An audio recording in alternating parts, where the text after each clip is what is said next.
মাত্র 30 মিনিটেই তুমি বাংলা দ্বিতীয় পত্র সুপার সাজেশনটি শেষ করতে পারবে। মাত্র 30 মিনিটের মাধ্যমে তুমি যদি মনোযোগ দিয়ে পড়ো তাহলে তুমি সম্পূর্ণ প্রস্তুতি এখান থেকে নিতে পারবে এবং একটা ভালো পরীক্ষার রেজাল্ট তুমি তৈরি করে নিতে পারবে। So dear student, welcome to my YouTube channel accounting fighter. I hope you are all fit and fine. So dear student, আশা করছি তোমাদের বাংলা প্রথম পত্র ভালো হয়েছে এবং তোমরা ভালোভাবে পরীক্ষা দিয়েছো।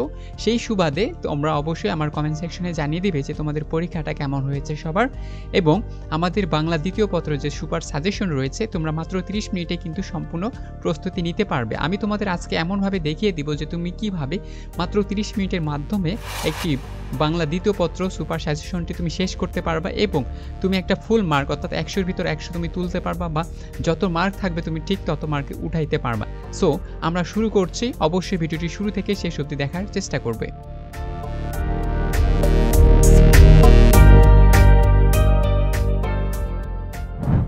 সো প্রথমে আমি তোমাদের দেখিয়ে দিতে চাই যে বাংলা দ্বিতীয় পত্রে নাম্বার কতটা রয়েছে এবং কতভাবে আমরা লিখতে পারি, এবং ব্যাকরণ কত অংশ রয়েছে এবং নির্মিত কত অংশ রয়েছে। সো বাংলা দ্বিতীয় পত্র বিষয়কোড হচ্ছে 102। অবশ্যই ব্যাকরণ অংশ থাকবে হচ্ছে 30 মার্ক, অর্থাৎ এখানে 30 মার্ক থাকবে ব্যাকরণ অংশে, আর হচ্ছে নির্মিত অংশে থাকবে হচ্ছে 70। সো তোমরা যেহেতু সিলেবাসটা সকলেই জানো, তারপরও আমি তোমাদের মনে করিয়ে দিতে চাই যে বাংলা উচ্চারণ থেকে থাকবে সেটা হচ্ছে 5 মার্ক, বাংলা বানানের নিয়ম থাকবে 5 মার্ক, বাংলা ভাষার ব্যাকরণিক শব্দ শ্রেণী থাকবে সেখান থেকে 5 মার্ক, বাংলা শব্দ গঠন উপসর্গ ও সমাজ থেকে থাকতে পারে 5 মার্ক, বাক্যতত্ত্ব সেখান থেকে থাকবে 5 মার্ক, বাংলা ভাষার অপ্রয়োগ ও শুদ্ধ প্রয়োগ সেখান থেকে থাকবে হচ্ছে 5 মার্ক, এবং নির্মিত অংশ রয়েছে 70 মার্ক। এখানে থাকবে পারিভাষিক শব্দ থেকে একটি অথবা অনুবাদ থেকে একটি, অর্থাৎ মোট 2টি প্রশ্ন থাকবে। তুমি যে কোনো 2টি প্রশ্নের মধ্যে একটি দিতে পারো, ঠিক আছে। এখানে থাকবে টোটাল মার্ক হচ্ছে 10, এবং দিনলিপি অথবা প্রতিবেদন রচনা থেকে তুমি যে কোনো একটি দিতে পারো, এখানেও থাকবে 10 মার্ক। বৈদ্যুতিক চিঠি থেকে অথবা আবেদনপত্র থেকে যে কোনো 2টি প্রশ্ন থাকবে, তুমি যে কোনো একটি দিতে পারবা, এখানেও 10 মার্ক থাকবে। সারাংশ অথবা সারমর্ম অথবা ভাব সম্প্রসারণ থেকে একটি একটি করে মোট 2টি প্রশ্ন থাকবে, তুমি চাইলে একটি উত্তর দিতে পারবে। সো এখানেও থাকবে 10 মার্ক। সংলাপ থেকে ও ক্ষুদে গল্প থেকে 2টি প্রশ্ন থাকবে মোট, অর্থাৎ তুমি একটি প্রশ্নের উত্তর দিতে পারবে। সো এখানেও থাকবে হচ্ছে 10 মার্ক। আর একটা রয়েছে প্রবন্ধ রচনা, 5টি গল্প অর্থাৎ থাকবে বিকল্প, তুমি যে কোনো একটি উত্তর করতে পারবে, সেখানে 20 মার্ক থাকবে। সো এইখানে অনেকে ভুল করে থাকে যে প্রবন্ধ রচনা কয়টা পড়ব। সো আমি এই যে তোমাদের এখন একটা সিলেবাস দেখিয়ে দিলাম যে এখানে কি কি রয়েছে, এই সিলেবাসটা তোমরা কিভাবে মাত্র 30 মিনিটের মাধ্যমে সহজেই প্রস্তুতি নিতে পারবা এবং শেষ করতে পারবা, তোমাদের সেই টেকনিকগুলো আমি এখন তোমাদের দেখিয়ে দিব। তাহলেই তোমরা বুঝতে পারবা যে তুমি কিভাবে প্রস্তুতি নিতে পারো না এতদিন, বাট এই ভিডিও দেখার মাধ্যমে তুমি প্রস্তুতি নিতে পারবা। এবং আমি তোমাদের যে সুপার সাজেশনটা দিব তোমরা জাস্ট এটা ফলো করবে, পরীক্ষা 100% কমন পড়বে। সো আমরা এখন সুপার সাজেশনে যাওয়া যাক।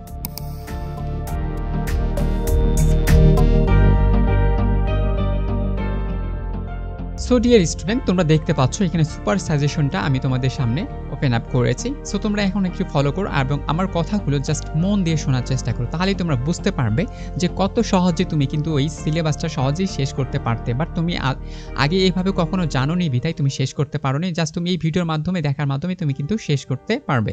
সো দেখো, 1 নম্বরে আমাদের 2 ধরনের প্রশ্ন থাকবে। একটা হচ্ছে তোমাকে কি করতে হবে, 1 নম্বরে আমাদের 2 ধরনের প্রশ্ন থাকবে, আমি জাস্ট এখানে হাইলাইট করে দেওয়ার চেষ্টা করব, তোমরা জাস্ট একটু খেয়াল করার চেষ্টা করো, তাহলেই বুঝতে পারবে। সেটি হচ্ছে আমাদের প্রথমে থাকবে উচ্চারণের নিয়ম থাকবে। প্রথমে থাকতেছে কি উচ্চারণ নিয়ম, তার মানে তোমাকে এখানে কিছু লিখিত থাকবে, সেই লিখিত তোমাকে লিখতে হবে। আর একটা অপশন থাকবে, সেই অপশনটা হচ্ছে তুমি যে কোনো কি করতে পারো, যে কোনো হচ্ছে 5টি শব্দের উচ্চারণ লিখতে পারো। প্রথমে হচ্ছে 1-এরই ক নাম্বার থাকবে, সেটা হচ্ছে উচ্চারণের নিয়ম বলেই লিখতে হবে, আর খ নাম্বারে থাকবে সেটা হচ্ছে উচ্চারণ লিখতে হবে। সো এই ক্ষেত্রে তোমরা কি করবা, এই ক্ষেত্রে তোমরা হচ্ছে খ নাম্বারটা দেওয়ার চেষ্টা করবা, কারণ ক নাম্বারে লিখতে গেলে তোমাদের অনেক নিয়মকানুন মনে থাকবে না এবং তোমরা ভালো নাম্বার উঠাইতেও পারবা না। বাট তুমি সহজে মাত্র 5টি শব্দের উচ্চারণ তুমি যদি সঠিকভাবে লিখতে পারো, এখানে 5টি শব্দের উচ্চারণ, তাহলে তুমি 5-এর ভিতর 5 পেয়ে যাবা। এখন কথা হচ্ছে তুমি জাস্ট মাত্র উচ্চারণগুলো লিখবা, ঠিক আছে, তাহলে তুমি কিন্তু 5-এর ভিতর 5 পেয়ে যাবা। এখন কথা হচ্ছে তুমি কিভাবে সাজেশন এখানে দেবো। সো এখানে সাজেশন আমি দেওয়ার জন্য বলবো যে তোমরা 2016 থেকে 17, 18, 19, 20 বা 22 এবং সকল বোর্ডের 17, 18, 19, 22 এগুলো তোমরা কি করবা, প্র্যাকটিস করে যাবা। সো এগুলো প্রত্যেক বছরেই বোর্ডের ভিতর থেকে আসে, ঘুরে উল্টে প্রত্যেক বোর্ডেই দেখে আসে, ঠিক আছে? এগুলো কমন থাকে। তুমি যদি সকল বোর্ড করতে পারো 2016 থেকে বা 15 থেকে 22 পর্যন্ত বা অথবা 23 পর্যন্ত, তাহলে মনে করব তুমি এখানে কমন পেয়ে যাবা। এখানে তোমাদের আর কোনো ঝামেলা হবে না। দ্বিতীয় নাম্বার, এখন আমাদের আছে বানান করা, ঠিক আছে? দ্বিতীয় নাম্বারে আছে আমাদের কি করা? বানান করা। সো এই বানান করাতে আমরা যদি দেখি, এখানেও অবশ্যই 2টা অপশন রয়েছে। একটা অপশন রয়েছে হচ্ছে খ নাম্বার। আমি যদি তোমাদের দেখিয়ে দেওয়ার চেষ্টা করি, একটু খেয়াল করো। সো ক নাম্বারে রয়েছে বাংলা একাডেমি প্রণীত কিছু বানানের নিয়ম লিখতে হবে। তার মানে এখানেও তোমাকে কিছু বর্ণনামূলক কিছু লিখতে হবে, মানে তোমাকে এখানে নিয়ম লিখতে হবে। সো তুমি নিয়ম লিখতে যাবে না, তুমি লিখবা হচ্ছে খ নাম্বার। অর্থাৎ এখানে যে একটা খ নাম্বার রয়েছে বলছে যে কোনো 5টি শব্দের শুদ্ধ বানান লিখো। তোমরা কি লিখবা? যে কোনো 5টি শব্দের শুদ্ধ বানান লিখবে। এটা সবচেয়ে সহজ এবং অল্প সময় তুমি কিন্তু সহজে প্রস্তুতি নিতে পারবা। সো এখানেও সাজেশন থাকবে, তোমরা 16 থেকে 2022 অথবা 23 পর্যন্ত যতগুলো বোর্ড রয়েছে এই বোর্ডগুলি তোমরা কি করবা? প্র্যাকটিস করবা। এই বোর্ডের বাইরে কোনো শুদ্ধ বানান বা অশুদ্ধ বানান কোনো কিছু দিবে না। তোমরা যদি বোর্ডগুলো প্র্যাকটিস করো ভালোভাবে এবং ভালোভাবে আয়ত্তে নিতে পারো, জাস্ট 5 মিনিটের মধ্যেই তোমরা কিন্তু এগুলো বোর্ডের আয়ত্তে নিতে পারবে। যদি মনোযোগ দিয়ে পড়ার চেষ্টা করো, তাহলে তোমরা কিন্তু আয়ত্তে নিতে পারলেই তুমি কিন্তু বানান শুদ্ধকরণ করতে পারবা এবং 5-এর ভিতর তুমি 5 পেয়ে যাবা। সো দেখো, আমরা অনেক সহজেই মাত্র 10 মিনিটের ভিতর আমরা 2টা সেকশন কিন্তু করলাম, শেষ করে ফেললাম। তারপরে আমরা যদি একটু দেখি আমাদের তৃতীয় নাম্বার প্রশ্নে কি থাকবে। সো তৃতীয় নাম্বার প্রশ্নে আবার সেম কাহিনী, অর্থাৎ তৃতীয় নাম্বার প্রশ্নে এখানে 2টি অপশন থাকবে। সেটা হচ্ছে তোমাকে বলবে যে একটা হচ্ছে ব্যাকরণ শব্দ শ্রেণী থাকবে, ঠিক আছে? এই ব্যাকরণ শব্দ শ্রেণীর ভিতর একটা লিখিত অংশ থাকে। সেই লিখিত অংশটা হচ্ছে কি বলবে যে ব্যাকরণ শব্দ শ্রেণী কত প্রকার, কত কি কি, অর্থাৎ তোমাকে বর্ণনামূলক কিছু লিখতে হবে। সো আমরা বর্ণনামূলক কোনো কিছুই লিখবো না, আমরা সবসময় খ নাম্বারটা চুজ করব। সো অথবাতে থাকবে হচ্ছে খ নাম্বার, ঠিক আছে? সো এই খ নাম্বারে বলছে শব্দের ব্যাকরণিক শব্দ শ্রেণী কি করো? নির্ণয় করো। তার মানে তোমাকে কিছু বাক্য দেওয়া থাকবে, এই বাক্যের নিচে আন্ডারলাইন করা থাকবে। সো ওই আন্ডারলাইনগুলো থেকে তোমাকে বুঝে নিতে হবে এই শব্দটি কোন শ্রেণীকে নির্দেশ করে। এই শব্দ শ্রেণী যদি আমি তোমাকে ইংলিশে বলি সহজ করে, সেটা হচ্ছে parts of speech. Parts of speech কত প্রকার রয়েছে? 8 প্রকার। তেমনই আমাদের এই ব্যাকরণিক শ্রেণীতেও কিছু শব্দ রয়েছে, যেমন বিশেষ্য, সর্বনাম, বিশেষণ, তারপর হচ্ছে ক্রিয়া, তারপরে ক্রিয়া বিশেষণ। এই যে এই শব্দগুলো রয়েছে, এই শব্দগুলো তোমাকে কি করতে হবে? নির্ণয় করতে হবে। তাহলে দেখো তুমি সহজে কিন্তু 5টি শব্দ নির্ণয় করতে পারবা।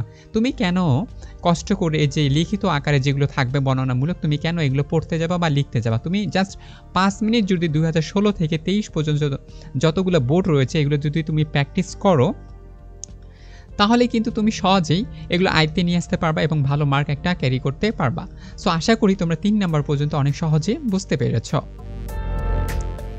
এবার আমরা দেখব 4 নাম্বারে আমাদের কি বলা আছে। দেখো এখানে 4 নাম্বারে আবার বলে দিয়েছে। সো 4 নাম্বারে আমাদের বলা হয়েছে, সেই 4 নাম্বারে হচ্ছে শব্দ গঠন এখানে থাকবে, ঠিক আছে? সো 4 নাম্বারে থাকবে শব্দ গঠন, একটা থাকবে হচ্ছে উপসর্গ আর একটা হচ্ছে সমাস।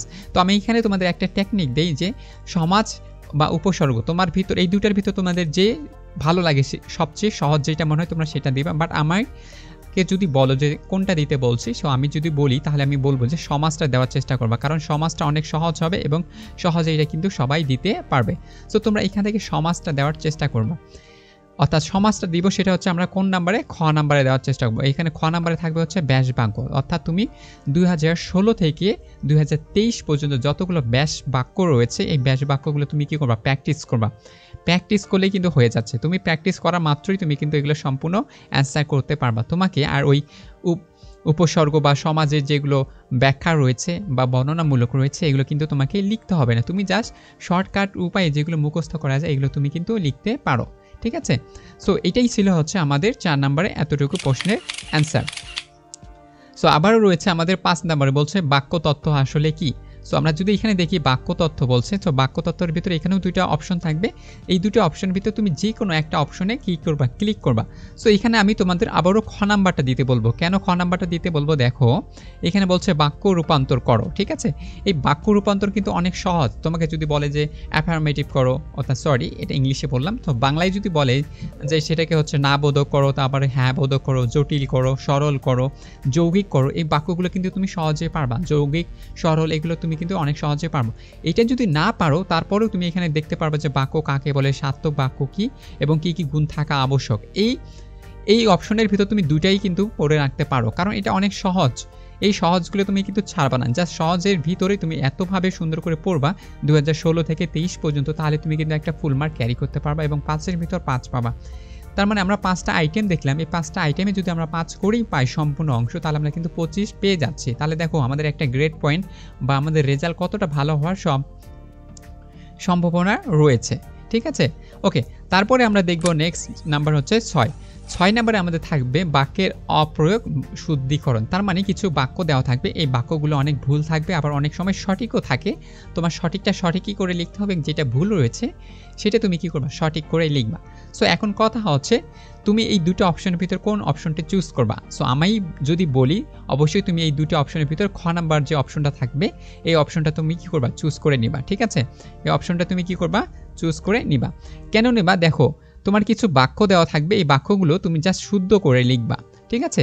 তোমাকে আরও রচনামূলক কোনো কিছু লিখতে হবে না, যে 5টি বাক্য শুদ্ধ বানান করে লেখো, এমন কিছু লিখতে হবে না। তুমি জাস্ট এই যে অপ্রয়োগগুলো রয়েছে সবগুলো তুমি কি করবা, শুদ্ধ করে লেখার চেষ্টা করবা। এগুলো যদি তুমি বোর্ড প্র্যাকটিস করো 2016 থেকে 23 পর্যন্ত, তাহলেই হয়ে যাচ্ছে, এর বাইরে কোনো প্রশ্ন করা হয় না। তুমি জাস্ট এগুলো অ্যানালাইজ করে দেখিও, যদিও সময় নেই অ্যানালাইজ করার মতো, আমি অ্যানালাইজ করে তোমাদের বলে দিচ্ছি। 2016 থেকে 23 পর্যন্ত তুমি প্র্যাকটিস করলে এগুলো সব কমন পাবা, কোনো বাইরে থেকে আসবে না। তবে 2-1টা বাইরে থেকে আসতে পারে, এটা স্বাভাবিক ব্যাপার, বাট 90% সবগুলো তোমাদের বোর্ড থেকেই আসবে, কারণ এগুলো প্রতি বছরই কমন থাকে। তবে এক এক বোর্ড এক একভাবে লেখার চেষ্টা করে থাকে বা প্রশ্ন তৈরি করা করে থাকে, ঠিক আছে? ওকে, এগুলো ছিল আমাদের হচ্ছে নির্মিত অংশ ছিল, এগুলো ছিল আমাদের হচ্ছে ব্যাকরণ অংশ থেকে। সো ব্যাকরণ অংশের ভিতরে 30টা থাকে, অর্থাৎ 30 নাম্বার থাকবে মোট, এবং 6টি আইটেম থাকবে। সো আমরা এই 6টি আইটেমে অবশ্যই ফুল মার্ক নেওয়ার চেষ্টা করব। তবে যদি ফুল মার্ক না পাই, তবে অবশ্যই 30-এর ভিতর যেন 25 আমাদের থাকে, তাহলে কিন্তু আমরা একটা ভালো রেজাল্ট করতে পারবো। এই ভালো রেজাল্টটা, অর্থাৎ তুমি যদি ব্যাকরণে ভালো রেজাল্ট করতে পারো, তাহলে তোমাকে কিন্তু এই রেজাল্টটা ওই বাংলায় প্রথম পত্রের সহযোগিতা করবে। যদি বাংলায় প্রথম পত্রে একটু কম নাম্বার পাও, অর্থাৎ কম নাম্বার যদি পেয়ে থাকো, তাহলে কিন্তু এই নাম্বারটা কিন্তু ওখানে যোগ হবে এবং তোমাকে একটা ভালো রেজাল্ট তৈরি করে দেওয়ার চেষ্টা করবে। কিন্তু তুমি যদি এটাতেও খারাপ করো আর বাংলার প্রথম পত্রও যদি খারাপ হয়ে থাকে, তাহলে কিন্তু একটা ভালো রেজাল্ট আসবে না, ঠিক আছে? সো তোমরা এই রাতের ভিতরে, অর্থাৎ মাত্র 30 মিনিটের ভিতরেই তোমরা কিন্তু কমপ্লিট করতে পারবা। এবার আসো ডিয়ার স্টুডেন্ট, যে নিম্নিত অংশ, অর্থাৎ এখানে তোমাদের কিছু লিখিত অংশ থাকবে, এই লিখিত অংশগুলো তুমি কিভাবে সহজেই লিখতে পারবা। সো আমি এখানে আরও কিছু ট্রিক দেখাবো এবং প্রবন্ধ কিভাবে তোমরা লিখবা সেগুলো আমি যদি দেখাবো, এবং তোমরা কিভাবে চুজ করবা যে কোনটা পড়বা। অবশ্যই মনে রাখো যে ব্যাকরণ অংশে কিন্তু 2টা করে অপশন আছে, তুমি চাইলে শুধু একটা করে অপশন পড়বা, 2টা করে অপশন তোমাকে কিন্তু পড়তে হবে না। এই বুদ্ধিটা অনেকের কাছে থাকে না, সবগুলো পড়ে, এই জন্য এই সিলেবাসটা অনেকের কাছে অনেক বড় হয়ে যায়। কিন্তু আমি তোমাদের ছোট করে দিচ্ছি, তোমরা কিন্তু অনেক সহজেই লিখতে পারবা, ঠিক আছে? ওকে, এবার দেখো বলছে পারিভাষিক শব্দ অথবা অনুবাদ।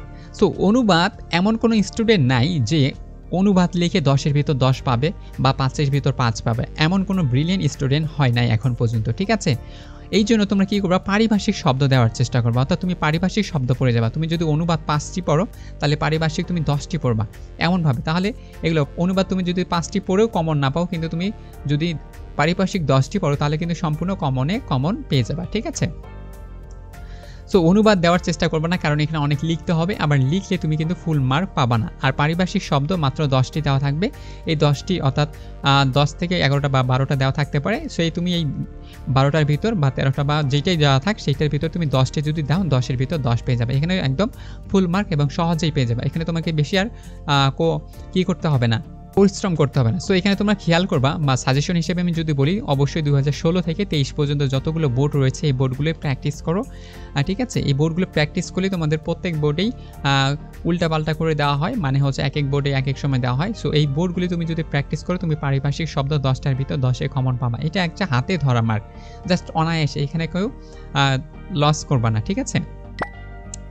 ওকে, তারপরে আমাদের দেওয়া আছে 8 নাম্বার। 8 নাম্বারে আমাদের বলা আছে সেটা হচ্ছে প্রতিবেদন লিখো অথবা দিনলিপি লেখো। দেখো, প্রতিবেদন যেমন তুমি যেহেতু ইংলিশে পড়েছো, সেটা হচ্ছে রিপোর্ট লেখো, আর দিনলিপি হচ্ছে যেটা হচ্ছে ডেইলি যে রুটিনটা থাকে, সেইটা আমরা কিভাবে কাজ করি, প্রতিদিন আমরা কিভাবে কাজ করি, এটাই দুইটাই হচ্ছে আসলে কমন। সো তুমি চাইলে দুটাই পড়তে পারো, কিন্তু আমি যদি বলি তুমি কিটা লিখবা, তুমি যদি চাও সেটা দিনলিপিটা লেখো, কারণ দিনলিপিটা অনেক ছোট হয়, কিন্তু তোমাদের মাথায় যদি নিয়মকানুন মনে না থাকে, তাহলে অবশ্যই দুটাকে পড়তে হবে এবং নিয়মগুলো ভালো করে দেখে নিতে হবে। সো আমি বলবো তুমি না দিনলিপির নিয়ম যতগুলো রয়েছে তোমরা দেখে যাও, একটা দিনলিপি শিখলে অনেকগুলো দিনলিপি তুমি লিখতে পারবা। সো তোমরা পরীক্ষায় দিনলিপি দেখার চেষ্টা করবা। সো দিনলিপির হিসেবে সাজেশন হিসেবে আমি এখানে কিছু দিয়েছি। সেই সাজেশনগুলো হচ্ছে কলেজে জীবন অর্থাৎ কলেজ জীবনে তোমার প্রথম দিনের অনুভূতি কেমন ছিল এটা দিতে পারো। তারপর হচ্ছে দ্বিতীয়ত রয়েছে বাংলা নববর্ষ উদযাপনের জন্য একটি দিনলিপি লেখো। তৃতীয় নাম্বার হচ্ছে তোমার এসএসসি পরীক্ষার ফলাফল প্রকাশের দিন একটি দিনলিপি রচনা করো। চতুর্থ নাম্বার হচ্ছে লঞ্চ ডুবির ঘটনা নিয়ে একটি দিনলিপি লেখো। একটি গ্রাম্য মেলা দেখার অনুভূতি ব্যক্ত করে দিনলিপি রচনা করো। 6 নাম্বার তোমার কলেজে মহান বিজয় দিবস উপলক্ষে একটি দিনলিপি লেখো। 7 নাম্বার হচ্ছে মনে করো তুমি একটি বই মেলায় তোমার জীবনে স্মরণীয় হয়ে আছে, ওই সম্পর্কে একটি দিনলিপি লিখতে বলতে পারে, অথবা সেই বই মেলার কথা উল্লেখ করে একটি দিনলিপি লেখো। সো এই দিনলিপিগুলো তুমি যদি প্র্যাকটিস করো আমি মনে করি তুমি একদম কমন পেয়ে যাবে, এর বাইরে কোনো দিনলিপি আসবে না, ঠিক আছে? কারণ এখানে হচ্ছে প্রত্যেকটা বোর্ডের দিনলিপিগুলো এলোমেলো করে দেওয়া আছে এবং এগুলো সবচেয়ে গুরুত্বপূর্ণ দিনলিপি। তুমি যদি এগুলো প্র্যাকটিস করো, এই প্র্যাকটিস করার মাধ্যমে তুমি যে কোনো একটা দিনলিপি কিন্তু তুমি লিখতে পারবে, কারণ দিনলিপি লেখার নিয়ম সবগুলো একই থাকবে, ঠিক আছে? 9 নম্বর প্রশ্ন, বৈদ্যুতিক চিঠি অথবা আবেদনপত্র। বৈদ্যুতিক চিঠি অথবা আবেদনপত্র। সো বৈদ্যুতিক চিঠি বলতে আমরা সেটাকে ইমেল বলি, আর আবেদনপত্র সেটা হচ্ছে অ্যাপ্লিকেশন। সো অ্যাপ্লিকেশনটা আমরা আমাদের ক্লাস 6 থেকে পড়ে আসতেছি বা পড়াশোনা করতেছি, অ্যাপ্লিকেশন লেখার চেষ্টা করতেছি। আমরা অনেক অ্যাপ্লিকেশন লিখে থাকি বা আবেদন লিখে থাকি। সো আবেদন কীভাবে লিখতে হয় এই নিয়ে আর কোনো ভিডিও দেওয়ার দরকার বা প্রয়োজন বোধ মনে করি না, কারণ আমরা যেহেতু 6 থেকে পড়াশোনা করে আসছি অবশ্যই জানি যে আবেদনপত্র কীভাবে লিখতে হয়। সো এখন কথা হচ্ছে এই বৈদ্যুতিক চিঠি অথবা আবেদনপত্র তোমরা এই দুটোর ভিতরে কোনটা দেবে? তুমি চাইলে দুটোই পড়তে পারো অথবা দুটির মধ্যে যে কোনো একটি দিতে পারো। আমি বলবো তুমি হচ্ছে এখান থেকে তুমি দিবা হচ্ছে আবেদনপত্র, কারণ তুমি এটা ছোট থেকেই পড়ে আসতেছো। সো তুমি জানো যে আবেদনপত্র কিভাবে লিখতে হয়, কিভাবে লিখলে তুমি ফুল মার্ক পাবা, সেটা তুমি অবশ্যই জানো। সো তোমরা এখানে আবেদনপত্র দেওয়ার চেষ্টা করবে। সো এখন তোমাদের সাজেশন হিসেবে আমি কিছু আবেদনপত্রের নামগুলো লিখেছি, তোমাদের পড়ে শোনাচ্ছি, তোমরা জাস্ট একটু শুনে নাও। আবেদনপত্র হচ্ছে কোনো বাণিজ্যিক প্রতিষ্ঠান বিপণন কর্মকর্তা অথবা হিসাবরক্ষক, কম্পিউটার অপারেটর, অফিসার পদে, মাধ্যমিক বিদ্যালয়ের সহকারী শিক্ষক পদে নিয়োগ লাভের জন্য একটি আবেদনপত্র রচনা করো। 2 নম্বর হচ্ছে শিক্ষা সফরে যাওয়ার অনুমতি চেয়ে অধ্যক্ষের নিকট একখানা আবেদনপত্র লিখো। সো দেখো এখানে মাত্র আমি 2টি আবেদনপত্র দিয়েছি, কিন্তু 2টি আবেদনের পত্রের ভিতরে অনেকগুলো আবেদন রয়েছে, যেমন প্রতিষ্ঠানের বিপণন কর্মকর্তা, হিসাবরক্ষক হিসাবে একটা, কম্পিউটার অপারেটর হিসাবে, তারপর অফিসার পদে, মাধ্যমিক স্কুলের সহকারী পদে। এই যে এতগুলো পদ রয়েছে এই পদগুলোতেই একটা করে আবেদন দিতে হতে পারে, অথবা শিক্ষা সফরে যাওয়ার অনুমতি চেয়ে অধ্যক্ষের নিকটে একটা কী করবা আবেদনপত্র লেখার চেষ্টা করবা। এই নিয়মগুলো তুমি যদি জানা থাকে এবং তুমি যদি ভালোভাবে একটা আবেদনপত্র লেখার সঠিক নিয়মটা জানো এবং তুমি যদি সঠিকভাবে প্রপারলি ওয়েতে লিখতে পারো, তাহলে তুমি কিন্তু আবেদনে ফুল মার্ক পেয়ে যাবে এবং একটা ভালো ফলাফল অর্জন করতে পারবা। ওকে, 10 নম্বর প্রশ্নে থাকবে, এখানে 3টি অপশন থাকে, অনেক সময় অনেকে বুঝতে পারে না। সো 3টি অপশনের ভিতর আমি তোমাদের বলবো, যেহেতু এখানে 2টি অপশন রয়েছে, অর্থাৎ 3টি অপশন এখানে রয়েছে, কিন্তু তোমাদের পরীক্ষায় আসবে 2টি অপশন, একটা হচ্ছে সারমর্ম আসবে অথবা ভাব সম্প্রসারণ আসবে। সো সারমর্ম আসলে এবং ভাব সম্প্রসারণ আসলে তোমরা কোনটা লিখবা বা কোনটা পড়বা? সো আমি তোমাদের বলবো তোমরা মাত্র একটা করে পড়বা। তোমাদের ব্যাকরণ অংশ আবারও বলছি, তোমরা মাত্র একটা করে অংশ পড়বা, 2টা করে অংশ পড়ার দরকার নেই। একটা করে পড়লে তোমাদের সিলেবাসটা অনেক সহজে হবে এবং তোমরা অনেক পড়া কিন্তু মুখস্থ রাখতে পারবে। সো তোমরা এই ক্ষেত্রে সারমর্ম পড়তে পারো অথবা ভাব সম্প্রসারণ পড়তে পারো। সো আমি বলবো এই ক্ষেত্রে তোমরা ভাব সম্প্রসারণ পড়ো, কারণ সারমর্ম অনেক সময় কবিতা থেকে আসে এবং গদ্যাংশ থেকে দেওয়া হয়, কিন্তু কবিতাংশ থেকে আসলে অনেক সময় বুঝতে পারবা না এবং সেটা অনেক কঠিন হবে, কিন্তু ভাব সম্প্রসারণ অনেক সহজ। তোমরা এটাও 6 থেকে পড়ে আসতেছো ভাব সম্প্রসারণ। সো ভাব সম্প্রসারণটা অনেক সহজ হবে এবং তোমরা অনেকেই ভালো মার্ক তুলতে পারবা। সো ভাব সম্প্রসারণ কিছু আমি এখানে নোট করেছি, সেই নোটগুলো যদি তোমরা দেখো, সেটা হচ্ছে সুশিক্ষিত লোক মাত্রই সহশিক্ষিত, এটা অনেকবার এসেছে, অনেকবার আমরা প্র্যাকটিস করেছি। তারপর হচ্ছে ঘুমিয়ে আছে শিশুর পিতা সব শিশুরই অন্তরে, মানুষ বেঁচে থাকে তার কর্মে, কর্মের মাধ্যমে তার বয়সে নয়। তারপরে হচ্ছে অন্যায় যে করে আর অন্যায় যে সহে তব ঘৃণা করে তারে দম, অর্থাৎ অন্যায় যে করে আর অন্যায় যে সহে সেটা হচ্ছে সমান অপরাধী, এইটাও তোমরা পড়বা। তারপর হচ্ছে গতি জীবন স্থিতি মৃত্যু, অর্থাৎ গতি জীবন স্থিতি মৃত্যু, এটা খুবই গুরুত্বপূর্ণ। তারপর হচ্ছে স্বদেশের উপকার নাই যার মনে, কে বলে মানুষ তারে, পশু সেই জন, ঠিক আছে। 7 নাম্বার হচ্ছে স্বাধীনতা অর্জনের চেয়ে স্বাধীনতা রক্ষা করা কঠিন, এটা যেহেতু এখন বর্তমানে রিসেন্টলি চলতেছে এই টপিকে কোনো একটা বিষয়, সো এই টপিকটাও তোমরা অনেক গুরুত্বপূর্ণ। তারপর হচ্ছে বলছে দুর্জন বিদ্বান হলেও পরিত্যাজ্য। 9 নাম্বার হচ্ছে যে সহে সে রহে। 10 নাম্বার হচ্ছে সকলের তরে সকলে আমরা, প্রত্যেকে মোরা পরের তরে। 11 নাম্বার হচ্ছে দণ্ডের সাথে দ্বন্দ্বতা কাঁধে জবে সমান আঘাত, সর্বশ্রেষ্ঠ সে বিচার। 12 নাম্বার হচ্ছে গুহ শূন্য হয়ে মানুষ ভাই সবার উপরে মানুষত্ব তার উপর রান্না। এটাও খুবই ইম্পর্টেন্ট একটি টপিক। এটা কাজী নজরুল ইসলামের একটি বিষয়। স্বার্থমগ্ন থেকে যেজন বিমুখ জন্মগ্রহণ করেছে সে কখনোই সেকিতে বাঁচিতে পারে না। সো তোমরা জাস্ট এগুলো একটু খেয়াল করে নিও বা স্ক্রিনশট দিয়ে নেওয়ার চেষ্টা করো, ঠিক আছে? হয়তো আমার লেখাগুলো কম্পিউটার থেকে যেহেতু আমি পড়তেছি, সো এগুলো হয়তো তোমরা একটু বুঝতে পারবে না। সো একটি স্ক্রিনশট নেওয়ার চেষ্টা করো। তারপর হচ্ছে প্রকৃতির উপর আধিপত্য নয়, চাই প্রকৃতির সঙ্গে বৈচিত্র্য বা মৈত্রীর সম্পর্ক, ঠিক আছে? বিদ্যার সাধনা শিষ্যকে নিজে অর্জন করতে হয়, গুরু উত্তর সাধক মাত্র, রাত যত গভীর হয় প্রভাত তত নিকট হয়। এটাও খুবই গুরুত্বপূর্ণ, অর্থাৎ রাত যত গভীর হয় প্রভাত তত নিকট হয়। এই যে মোটামুটি আমি 12টা বা 15টার মতো দিয়েছি। এখানে নাম্বার বা ক্রমিক নম্বরে কিছু সমস্যা রয়েছে। সো তোমরা এই 10টা বা 12টার মতো যদি প্র্যাকটিস করো, শুধু মূল ভাবগুলো তোমরা যদি বুঝতে পারো, তোমরা কিন্তু বানায়ও লিখতে পারবা। সো আশা করছি তোমরা এখান থেকে ভাব সম্প্রসারণ সুন্দরভাবে লিখতে পারবা এবং তোমরা একটা ভালো মার্ক তুলতে পারবা। ওকে, আমাদের প্রশ্ন নাম্বার থাকবে হচ্ছে এবার হচ্ছে 11 নাম্বার। সো 11 নাম্বার প্রশ্ন আমাদের থাকবে, সেটা হচ্ছে সংলাপ লিখো অথবা ক্ষুদ্র গল্প লিখো, ঠিক আছে? ওকে, এবার আমাদের 11 নাম্বার প্রশ্ন হচ্ছে সংলাপ লিখো অথবা ক্ষুদে গল্প লিখো। তোমরা এই দুটোর ভিতর যে কোনো একটা লিখতে পারো, কারণ তোমাদের কাছে যেটা ভালো লাগবে বা তোমাদের ভালো পারো তোমরা সেটাই দেওয়ার চেষ্টা করবে। এটাতে 10 মার্ক থাকে। সো আমি বলবো সংলাপটা হচ্ছে কি? সংলাপটা হচ্ছে ডায়লগ, অর্থাৎ তোমরা ক্লাস 6 থেকে ডায়লগ পড়তেছো, 10 অবধি অবশ্যই ডায়লগ লিখেছো। সো তোমরা ডায়লগটা অবশ্যই জানো। প্রতিনিয়ত 2টা ব্যক্তি থাকবে বা 3টাও থাকতে পারে। সো তাদের ভিতরে যে কথোপকথন হবে সেগুলো তোমরা কি করবা? সুন্দর করে লেখার চেষ্টা করবা। আর যদি খুদে গল্প লিখো তাও লিখতে পারো। সো তোমরা চাইলে যে কোনো 2টি লিখতে পারো। আমি বলবো যে তোমরা হচ্ছে সংলাপ লেখার চেষ্টা করো। সো সংলাপ যেহেতু লিখবা, আমি সেইখানে দেখি শুধু সাজেশন দিয়েছি, আর বাকি সাজেশনগুলো তোমরা স্ক্রিনশট দিয়ে নেওয়ার চেষ্টা করো। দেখো, বাংলাদেশের সাম্প্রতিক উন্নয়ন সম্পর্কে দুই বন্ধুর মধ্যে সংলাপ রচনা করো। এটা খুবই গুরুত্বপূর্ণ। বাল্যবিবাহ রোধের, তো আমরা তো জানি বাল্যবিবাহ সম্পর্কে এটা সবসময় থাকে অনেক সময়। তারপর হচ্ছে বৃক্ষের, এই যে বৃক্ষের প্রয়োজনীয়তা রয়েছে। রিসেন্টলি আমাদের যে হিট ওয়েভ চলতেছে, অর্থাৎ কঠোর গরম চলতেছে, এই গরমের জন্য এটা আসতে পারে অনেক সময়। তারপর হচ্ছে সম্প্রতি পড়া একটি বই সম্পর্কে তোমার বন্ধুর সাথে আর সংলাপ করা, ঠিক আছে? এগুলো তোমরা আর কি স্ক্রিনশট দিয়ে নিয়ে পড়ে নাও। আমি এখানে পড়ছি না, কারণ এটা অনেক লেন্থি হয়ে যাচ্ছে ভিডিওটা। যেহেতু আমি বলেছি মাত্র 30 মিনিটের মাধ্যমে তোমরা কি করতে পারবা? শর্টে কাটে মুখস্থ করতে পারবে এবং ভালোভাবে একটা প্রস্তুতি নিতে পারবা, ঠিক আছে? ওকে, আমাদের 12 নাম্বার প্রশ্ন থাকবে এইবার রচনা। এটা হচ্ছে মেন বিষয়, এটাতে অনেকে পারে না, ঠিক আছে? এবার 12 নাম্বার প্রশ্নটা তোমরা আমার কাছ থেকে একটু দেখার চেষ্টা করো। এটা তোমাদের কেউ কখনো হয়তো বলে নাই, তোমরা জাস্ট এটা মনে রাখার চেষ্টা করো এবং তোমরা বুঝতে পারবে কিভাবে এই রচনাটা পড়তে হবে। এতগুলো রচনা পড়ার তোমার কোনো অপশন নেই বা প্রয়োজন বোধ মনে করি না, ঠিক আছে? বা তোমাদের পড়তেও হবে না। তোমরা তাহলে কি পড়বা? সো আমি তোমাদের এই ক্ষেত্রে বলবো তোমরা তাহলে কি পড়বা সেটা আমি যদি তোমাদের একটু দেখাই দিই, ঠিক আছে? তাহলে আমি তোমাদের দেখাই দিচ্ছি, একটু খেয়াল করো।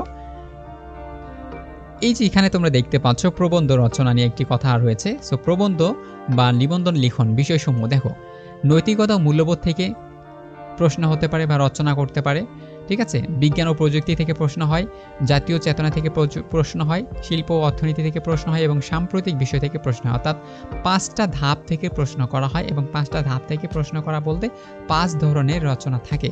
সো তোমাকে 5 ধরনের রচনা পড়তে হবে না, বরঞ্চ তুমি যে কোনো একটা টপিক কি করবা এখান থেকে সিলেক্ট করবা। তুমি যে কোনো একটা টপিক কি করবা এখান থেকে সিলেক্ট করবা। সিলেক্ট করে ওই টপিকেই তুমি 5 থেকে 7-8টা জাস্ট রচনা কি করবা? পড়ে রাখবা।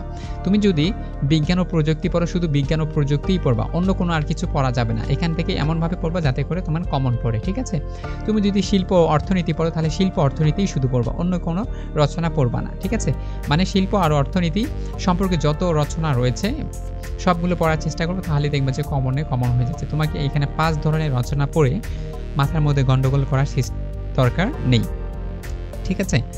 সো আশা করছি তোমরা সকলে বুঝতে পারছো। সো রচনাগুলোর মধ্যে আমি তারপরেও আমি তোমাদের শর্টকাটে একটা সাজেশন দিই। সেই সাজেশনটা হচ্ছে তোমরা একটু ফলো চেষ্টা দেখো। আন্তর্জাতিক মাতৃভাষা দিবস একটা আছে, তারপরে হচ্ছে আমাদের বাংলাদেশের পর্যটন শিল্প, মানব কল্যাণ, বিজ্ঞান ও প্রযুক্তি, শিষ্টাচার, স্বপ্ন অর্থাৎ স্বপ্নের পদ্মা সেতু, তারপর হচ্ছে মুক্তিযুদ্ধের চেতনা, তারপর হচ্ছে আমাদের করণীয় কি রয়েছে, তারপর হচ্ছে নাগরিক অধিকার ও কর্তব্য, শীতের সকাল, আধুনিক বিজ্ঞান ও প্রযুক্তি বাংলাদেশ। সো এইগুলো কিন্তু আমরা ক্লাস 6 থেকে ক্লাস 10 অবধি এবং 12 অবধি কিন্তু আমরা এগুলো প্রায় করেছি। প্রত্যেকটা পরীক্ষায় আমরা প্র্যাকটিস করেছি, প্রত্যেকটা পরীক্ষায় অবধি আমরা দিয়েছি এবং পাস করে এসেছি। সো এগুলো কিন্তু আমাদের অনেকেই সবারই জানা রয়েছে। কমন না পড়লেও আমরা কিন্তু সম্পূর্ণ অংশে কি করতে পারবো? লিখতে পারবো। সো আমি বলব তোমরা 5 ধরনের টপিক না পড়ে জাস্ট একটা করে টপিক কি করবা? সিলেক্ট করবা। তোমার যে টপিকটা ভালো লাগে তুমি সেই টপিকটাই 5টা রচনা পড়বা। তোমার যে টপিকটা ভালো লাগবে তুমি সেই টপিকের 5টা করে রচনা পড়লেই তোমার কিন্তু কমন পাওয়ার সম্ভাবনা বেশি থাকবে। ডিয়ার স্টুডেন্ট, এই ভিডিওর মাধ্যমে আশা করছি তোমরা সকলে কিছু ভালোভাবে বুঝতে পেরেছো। যদি কোনো ধরনের সমস্যা হয় অবশ্যই কমেন্ট সেকশনে জানিয়ে দেবে।